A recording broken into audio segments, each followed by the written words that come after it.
நடிகை சரிதா வாழ்க்கை வரலாறு.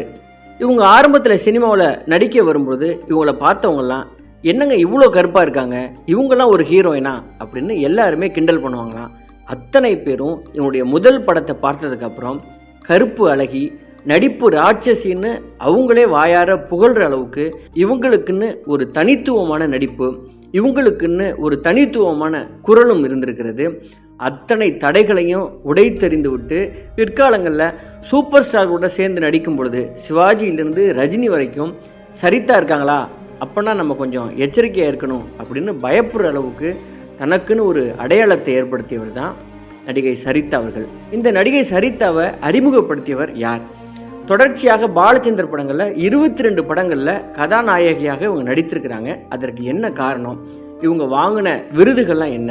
இவங்க புகழின் உச்சியில் இருக்கும்போது வாங்கின சம்பளம் என்ன? தொடர்ச்சியாக சினிமாவுடைய சாதனை பக்கங்கள்லாம் தன்னுடைய பேரை இவர் எழுதிட்டு வரும்பொழுது திடீர்னு ஒரு 20 ஆண்டு காலம் சினிமாவில் நடிக்காமல் இந்த இந்தியாவையே விட்டு வெளிநாட்டில் செட்டில் ஆகியிருக்கிறார். அதற்கு என்ன காரணம்? சினிமாவில் ரொம்ப வெற்றிகரமாக இருந்த இவங்களுடைய வாழ்க்கை திருமணம் அப்படிப்பட்டதாக இல்லை. அப்படி இவங்க திருமண வாழ்க்கையில் நடந்த சோகம் என்ன? அப்படி நடிகை சரிதாவோட வாழ்க்கையில் நிறைய சந்தோஷமான அனுபவங்களும் இருக்கிறது, நிறைய சோகமான விஷயங்களும் இருக்கிறது. இது RS ராஜா டாக்கீஸ். இதுவரை இந்த சேனலை நீங்கள் சப்ஸ்கிரைப் பண்ணனா சப்ஸ்கிரைப் பண்ணிட்டு ஒரு லைக்கையும் போட்டுவாங்க. நடிகை சரிதா அவருடைய சொந்த பெயர் அபிலாஷா.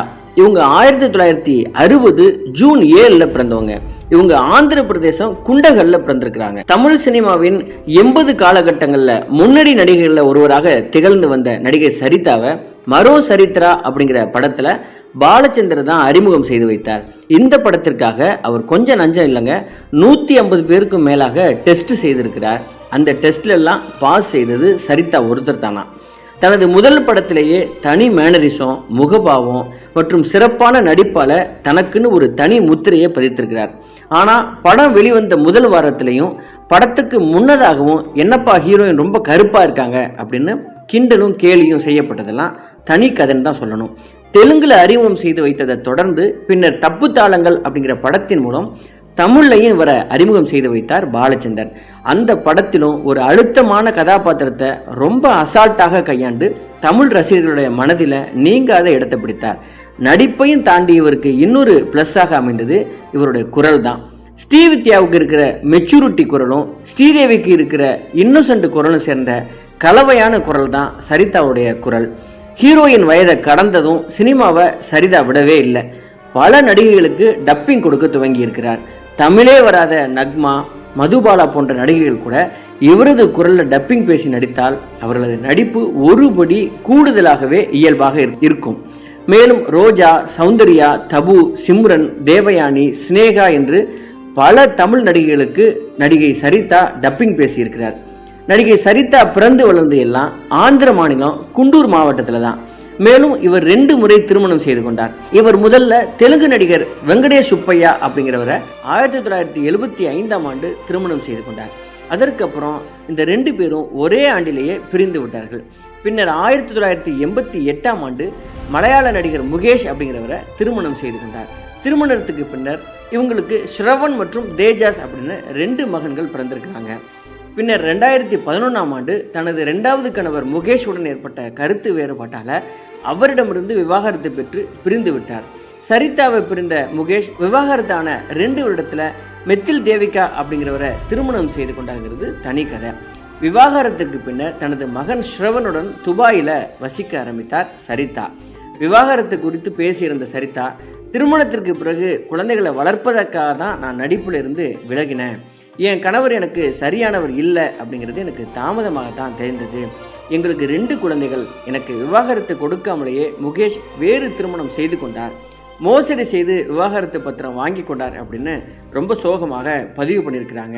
இவங்க தொடர்ந்து வெற்றிகரமான ஒரு ஹீரோயினாக இருந்தவங்க திடீரென்று இந்த திருமண மன முறிவுக்கு அப்புறம் தன்னுடைய குழந்தைகளை வளர்ப்பதற்காக துபாயில் போய் செட்டில் ஆகியிருக்கிறார்.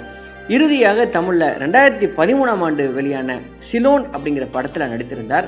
அதற்கப்புறம் நீண்ட காலத்திற்கு அப்புறம் சிவகார்த்திகேயனுடைய நடிப்பில் வெளிவந்த மாவீரன் படத்தில் சிவகார்த்திகேயனுக்கு அம்மாவாக மறுபடியும் அடுத்த இன்னிங்ஸை வெற்றிகரமாக துவக்கிறார் இந்த நடிப்பு ராட்சசி சரிதா அவர்கள். 1970களின் இறுதி காலகட்டத்தில் சினிமாவுக்கு நடிக்க வந்தவர்களில் நடிகை சரிதா ரொம்ப தனித்துவமானவர் தான் சொல்லணும்.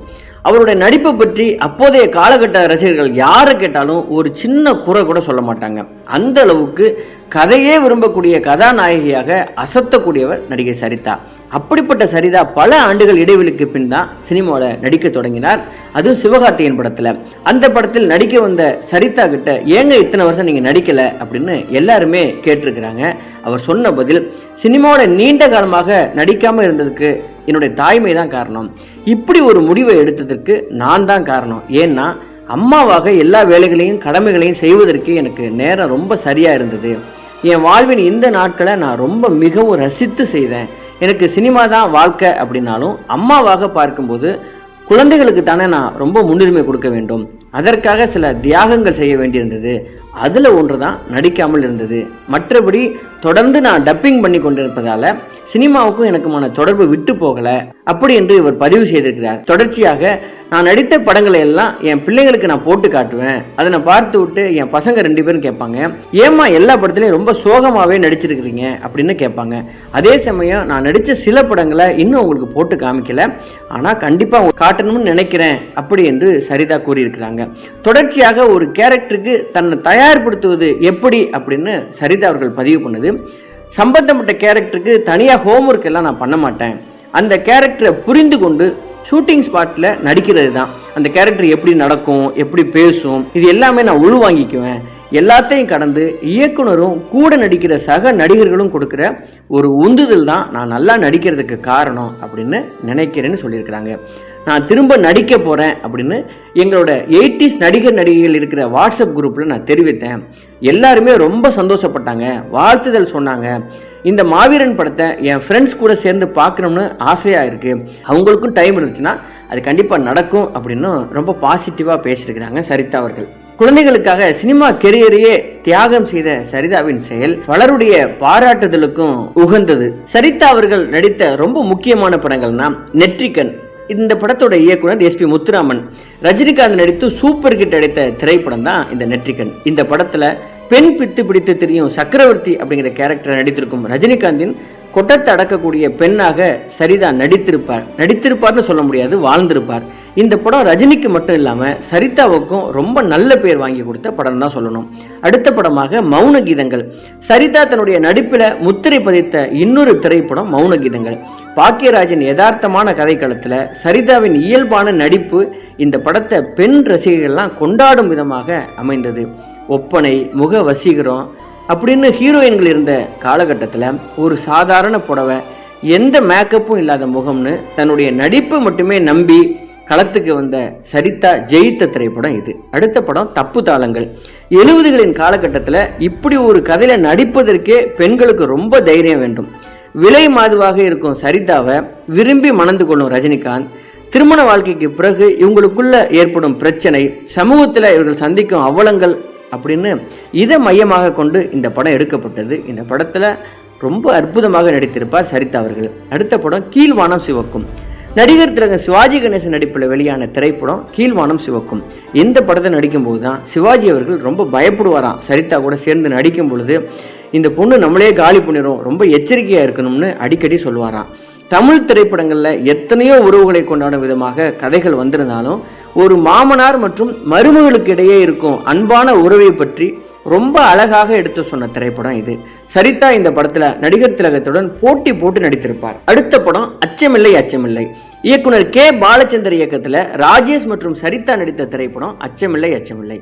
அரசியலின் கபடத்தன்மையை பாலச்சந்தர் இந்த படத்துல ரொம்பவும் வெளிப்படையா சொல்லியிருப்பார். இதுல சரிதா நடித்த காட்சிகளை இன்னைக்கு பார்த்தாலும் மெய் சிலிர்த்து விடும். அந்த அளவுக்கு தன்னுடைய நடிப்புல நெருப்பை காட்டி இருப்பார் நடிகை சரிதா. கல்யாண அகதிகள்னு ஒரு படம். இன்றைய காலகட்டத்தில் இருக்கும் பெண்களும் விரும்பி பார்க்கும் படம் அப்படின்னா அது சரிதா நடிப்பில் வெளியான கல்யாண அகதிகள் தான். திருமணத்தை வெறுக்கும் பெண்கள், திருமணத்தால் வாழ்வை இழந்த பெண்கள் அப்படின்னு அத்தனை பேரோட உணர்வையும் ஒரே படத்தில் காட்டியிருப்பார் பாலச்சந்தர். இதில் காதலித்த காதலனை திருமணம் செய்ய காத்திருக்கும் சரிதாவின் ஏமாற்றம், அதற்கு அப்புறம் அவர் எடுக்க போகிற முடிவு அப்படின்னு பாலச்சந்தர் தன்னுடைய திறமையான திரைக்கதைக்கு வலு சேர்த்திருப்பார் நடிகை சரிதா அவர்கள். நடிகை சரிதா அவர்கள் ஒரு திறமையான டப்பிங் கலைஞரும் கூட. நிறைய ஹீரோயின்களுக்கு இவர் தன்னுடைய குரலை கொடுத்திருக்கிறார். இவர் டப்பிங் பேசும்போது ஒரு முறை அந்த காட்சிகள்லாம் பார்த்து விட்டு அது 5 நிமிடம் காட்சியா இருந்தாலும் தலை கவிழ்ந்து கொண்டே அப்படியே துல்லியமாக பேசுவாராம். ஒரு சின்ன பிசுறு கூட இருக்காதான், அவ்வளவு திறமையான கலைஞர் அப்படின்னு டப்பிங் செய்த எல்லா என்ஜினியர்களும் பதிவு பண்ணியிருக்கிறாங்க. தப்புதாளங்கள் படத்துல தனக்கு கொடுத்த அந்த கேரக்டரை மிகப்பெரிய உச்சத்துக்கு கொண்டு போயிருப்பார். அதுலயும் அந்த சரசு கதாபாத்திரத்தை ஏற்பதற்கு ஒரு அசாத்திய துணிச்சல் இருக்கணும். இன்னைக்கு வரைக்கும் அப்படியான கேரக்டரை வேறு எந்த நடிகையும் ரொம்ப அனாயாசமா செய்யவே இல்லை. இதற்கு என்ன காரணம்னா, ரொம்ப நம்பி தன்னை இயக்குனர்கிட்ட ஒப்படைக்கிறது தான் அது காரணம்னு சொல்றாங்க.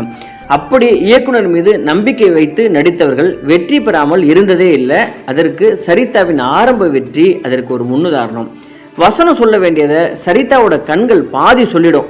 அவங்க மீதி அளவுக்கு வசனம் பேசி மக்களுக்கு புரிய வச்சா போதும். அவரின் உள்மன உணர்வுகளை அதுவே நமக்கு கடத்திடும்.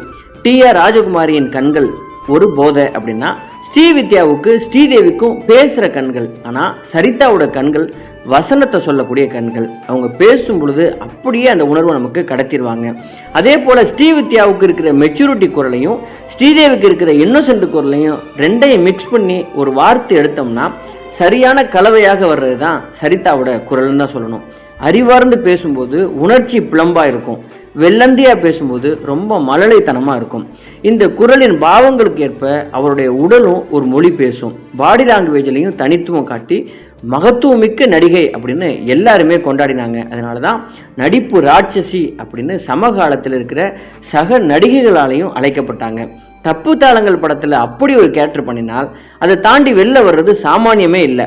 நூல்வெளியில் அப்படி தாண்டி அவங்க வந்தாங்க. தமிழ் சினிமாவின் வெகுளித்தன கதாபாத்திரத்துக்கு சரிதா போட்டு கொடுத்த ரூட்டு அது. அதற்கு அப்புறம் ஜெனிலியா, ஜோதிகா போன்று ரொம்ப இன்னோசென்ட்டாக நிறைய பேர் நடிக்க ஆரம்பித்தாங்கல்ல. இதுக்கெல்லாம் ரூட்டு போட்டு கொடுத்தவர் சரிதா அவர்கள். சரிதாவின் வழியே புது ரூட்டு போட்டார் அன்றைக்கு இருந்த இயக்குனர் பாலச்சந்தர்.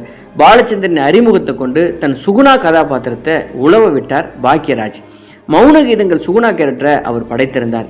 இத்தனை வருடங்களாகியும் மரோ சரித்ரா, தப்புதாளங்கள், நூல்வேலி, மௌன கீதங்கள் கேரக்டர்லாம் நமக்கு பசுமரத்தாணி போல பதிந்ததுக்கு காரணம் அதில் நடித்திருந்த சரிதா தான். SV. Ranga Rao, Nagesh, SV. Subbaiah, DS. Balaiah, MR. Radha இவங்க எல்லாம் ஒரு ஃப்ரேமில் நின்னா எல்லாரையும் தூக்கி சாப்பிட்டு விடுவாங்களாம். அப்படிப்பட்டவர் தான் இந்த சரிதாவும். தன் அருகில் யார் நின்னாலும் சரிதாவின் நடிப்பு தான் அந்த காட்சியில் பேசப்படும். மிளிரும் ஒளிரும் ஜெயிக்கும். அப்படி ஒளிர்ந்து மிளிர்ந்து ஜெயித்தா நம்ம மனசுக்குள்ள வந்த சரிதா. பொண்ணு ஊருக்கு புதுசு அப்படிங்கிற படமும் கதையும் பாடல்களும் என்னைக்குமே மறக்காது. சரிதாவின் கேரக்டர் அதில் ரொம்ப தனி ரகம். அதுலேயும் படத்தில் அவருடனேயே பயணிக்கும் லேடி சைக்கிளை மறக்க முடியாது. சோலை குயிலே அப்படின்னு காட்டன் புடவையும் சைக்கிளுமாக வலம் வந்த சரிதாவை எல்லாருமே ரசித்தாங்க. 80களில் பல பெண்கள் சைக்கிள் ஓட்ட கற்றுக்கொள்ள ஆசைப்பட்டதற்கும் சைக்கிள் ஓட்டியதற்கும் சரிதாவும் அந்த சைக்கிளும் தான் காரணம். அந்த படத்தில் ரொம்ப இயல்பான நடிப்பால் ரசிகர்களை இவர் வென்று விட்டார். இவரை தவிர வேறு யாரும் இந்த கேரக்டரை பண்ணவே முடியாது அப்படின்னு நம்ம சொல்லுவோம்ல. அக்னி சாட்சியும் தண்ணீரும் அச்சமில்லையும் அப்படிப்பட்ட படம் தான். அக்னி சாட்சியில் மனநிலை பிறந்த கதாபாத்திரத்தில் ரொம்ப ஆகச்சிறந்த உணர்வுகளை எல்லாம் இவர் வெளிப்படுத்தியிருப்பார்.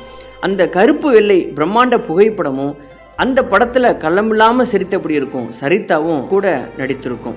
எங்கள் ஊருக்கு தண்ணி வராதா அப்படின்னு ஏங்கி பொறுமை கதரும் கேரக்டர் ஆகட்டும், தான் புருஷன் பொய்யான அரசியல்வாதி அப்படிங்கிறதால பொங்கி வெடிக்கும் அச்சமில்லை கேரக்டர் ஆகட்டும், சரிதாவை அடித்துக்கொள்ள ஆளே இல்லைன்னு தான் சொல்லணும். நெற்றிக்கன் சரிதா, மலையூர் மம்பட்டியான் சரிதா, வேதம் புதிது சரிதா, தங்கைக்கோர் கீதம் சரிதா அப்படின்னு ஒவ்வொரு சரிதாக்களும் ஒவ்வொரு விதம். அவரின் ஒவ்வொரு கேரக்டர்களும் அதிசயம் தான் சொல்லணும். தமிழ் திரையுலகில் ஊமை விழிகள் ஏற்படுத்திய மிகப்பெரிய சலனம் அந்த படத்தின் டிஎஸ்பி தீனதயாளன் விஜயகாந்தின் மனைவியாக சரிதா வாழ்ந்திருப்பார். அதுலேயும் மரண பயத்தை காட்டிக்கொண்டு போராடுகிற காட்சியில் விஸ்வரூபமே எடுத்திருப்பார். சிவாஜியுடன் சரிதா நடித்த முக்கியமான படங்களில் துணையையும் கீழ்வான சிவக்கும் படத்தையும் நம்ம சொல்லியே ஆகணும். 2 படங்கள்லையும் சிவாஜிக்கு ஈடு கொடுத்து நடித்ததை சொல்லத்தான் வேண்டும். நடிப்பில் தான் ஒரு ராட்சசி அப்படிங்கிறத கடைசி காலம் வரைக்கும் இவர் நிரூபித்து கொண்டே இருந்தார். ஒரு கட்டத்தில் நடிப்பதை குறைத்து கொண்ட போதிலும் இவருடைய குரல் மட்டும் நடித்து கொண்டே இருந்தது. தான் குரலால் யாரோ நடித்ததுக்கெல்லாம் உயிர் கொடுத்தார். பாலு மகேந்திராவின் ஜூலி கணபதியில் அப்படி ஒரு கேரக்டரை ரொம்ப அசால்ட்டாக நடித்து அசத்தி இருப்பார். சரிதா யாருடைய இடத்தையும் பிடிக்கவில்லை. ஏன்னா சரிதா தனித்துவ நடிப்பால் ஜெயித்தவர். அவரோட இடத்தையும் யாரும் நிரப்பவே முடியாது. ஏன்னா சரிதா தனித்துவ நாயகி. அவரின் இடத்தை எவராலையும் நிரப்பவும் முடியாது. ஏன்னா சரிதா நடிப்பு ராட்சசி. நடிகை சரிதா அவர்கள் தன்னுடைய ஆரம்ப கால சம்பளமாக 10,000 வாங்க ஆரம்பித்திருக்கிறார். இவர் ரொம்ப தீவிரமாக புகழின் உச்சியில் இருக்கும் பொழுது 10 லட்சம் வரை சம்பளம் வாங்கியிருக்கிறார். அந்த காலகட்டத்தில் 10 லட்சங்கிறது மிகப்பெரிய சம்பளம் அப்படிங்கிறத நம்ம ஞாபகம் வைத்திருக்க வேண்டும். நடிகை சரிதா அவர்கள் பாரதி ராஜாவின் வேதம் புதியது படத்தில் நடிக்கும் பொழுது ரொம்ப ஒரு கசப்பான அனுபவத்தை சந்தித்திருக்கிறார். அந்த சம்பவத்தை அவரே பதிவு பண்ணுது. பாரதி ராஜாவின் படத்தில் நடிக்கக்கூடிய வாய்ப்பு சரிதாவிற்கு வந்திருக்கிறது. வேதம் புதிது அப்படிங்கிற படத்தில் காந்திமதியின் செகண்ட் வெர்ஷனாக நடித்திருப்பார் சரிதா. அதாவது காதுகளில் நீண்ட கம்மல் போட்டு வெற்றிலை பாக்கு எல்லாம் போட்டு அவருக்கு சற்றும் பொருத்தமில்லாத ஒரு கதாபாத்திரத்தை இவர் ட்ரை பண்ணியிருப்பார். அந்த படத்தில் நடிக்கும்போது சரிதாவுக்கு வெறும் 21 வயது தான். முதல்ல நடிக்க தயங்கினாலும் அதற்கு பிறகு இது பாரதி ராஜா படம், கண்டிப்பாக மிஸ் பண்ணக்கூடாது, நமக்கு நல்ல பேர் கிடைக்கும் அப்படிங்கிற காரணத்தினால ஓகே சொல்லியிருக்கிறார். சரிதாவோட வீட்டில் லுக் டெஸ்ட் எல்லாம் பண்ணாங்களாம். அது ஓகே அப்படின்னு சரிதாவும் முடிவு பண்ணியிருக்கிறாங்க. இன்னொரு நடிகையாக யார் நடிக்கிறாங்க அப்படின்னு கேட்டிருக்காங்க. அதற்கு அந்த யூனிட்லேருந்து 15 வயது மதிக்கத்தக்க ஒரு நடிகை நாங்கள் தேடிக்கொண்டிருக்கிறோம் அப்படின்னு சொல்லியிருக்கிறாங்க. எல்லாம் முடிந்து ஷூட்டிங் ஆரம்பித்த உடனே ஸ்பாட்டுக்கு போன இடத்துல சரிதாவுக்கு ஒரே ஷாக்காக இருந்திருக்கிறது. என்ன காரணம்னா, அந்த இன்னொரு கேரக்டருக்கு அமலா இருந்தாங்களாம். 15 வயது தான் சொன்னாங்க. இவரா அமலாவுக்கா நம்ம மாமியார் அப்படின்னு 21 வயதான சரிதா அவர்கள் ஷாக்காக இருக்கிறாங்க. கொஞ்சம் அதிருப்தியிலே இருந்திருக்கிறார். மேலும் சரிதாவின் லுக்கையும் ரொம்ப மொத்தமாக மாற்றி விட்டாங்களாம். இது டெஸ்ட் எடுக்கும்போது இருந்த லுக்கே கிடையாது. சரிதாவை பொறுத்த வரைக்கும் ஒரு படத்தில் கமிட் ஆகிட்டோம் அப்படின்னா அங்கே போன பிறகு என்ன நடந்தாலும் எதுவும் சொல்ல மாட்டாங்களாம். அதே நிலைமை தான் வேதம் புதிது படத்திலையும் நடந்தது. பாரதி ராஜா இப்படி செய்வார் அப்படின்னு நான் எதிர்பார்க்கவே இல்லை. இருந்தாலும் அவர் படத்தை மிஸ் பண்ணக்கூடாது அப்படின்னு தான் இந்த படத்தில் பிடிக்காமல் இருந்தாலும் நான் நடித்து கொடுத்தேன். மேலும் படம் முழுக்க ஆர்வம் இல்லாமல் தான் நான் நடித்தேன். எல்லாம் முடிஞ்சு ஷூட்டிங்லாம் முடிச்சு கொடுத்த உடனே அந்த படத்தின் தயாரிப்பாளர்கிட்ட போய் எனக்கு கொடுத்த செக்கை அப்படியே திருப்பி கொடுத்து விட்டேன். எனக்கு திருப்தி இல்லாமல் தான் நான் இதில் நடித்தேன். அதனால இந்த காசு எனக்கு வேண்டாம் அப்படின்னு கொடுத்துட்டேன். ஆனால் பாரதி ராஜா மேலே எப்பொழுதும் எனக்கு ஒரு தனி மரியாதை இருக்குது அப்படின்னு பதிவு பண்ணியிருக்கிறார் சரிதா அவர்கள். என்கிட்ட சொன்னது வேறு, ஆனால் நடந்தது வேறு. லுக் டெஸ்ட்டில் இருந்து படத்தோட நடிகைகளை தேர்வு செய்தது வரைக்கும் மொத்தமாக என்கிட்ட சொல்லாமல் மாற்றிட்டாங்க. அதனால நான் ரொம்ப அப்செட்டில் இருந்தேன் அப்படின்னு சரிதா பதிவு பண்ணியிருக்கிறாங்க. நடிகை சரிதா அவர்கள் சிறந்த தமிழ் நடிகைக்கான விருதை 1979, 80, 82, 83, 1988 ஆகிய ஆண்டுகளுக்காக பெற்றிருக்கிறார். நடிப்பு ராட்சசி, கருப்பு அழகி, தான் சினிமாவில் எவ்வளவோ தடைகளை தாண்டு வந்தவர், சமகாலத்தில் இருந்த நடிகர்களாலையும் பாராட்டப்பட்டவர். ஒரு பெண் சிவாஜி அப்படின்னு தான் சொல்லணும். அவ்வளவு சிறப்பான நடிகையாக இருந்த சரிதா அவர்கள் தன்னுடைய அடுத்த இன்னிங்ஸ்லையும் அவர் அடித்து ஆடுவார் அப்படின்னு நம்ம வரவேற்போம். நன்றி, வணக்கம்.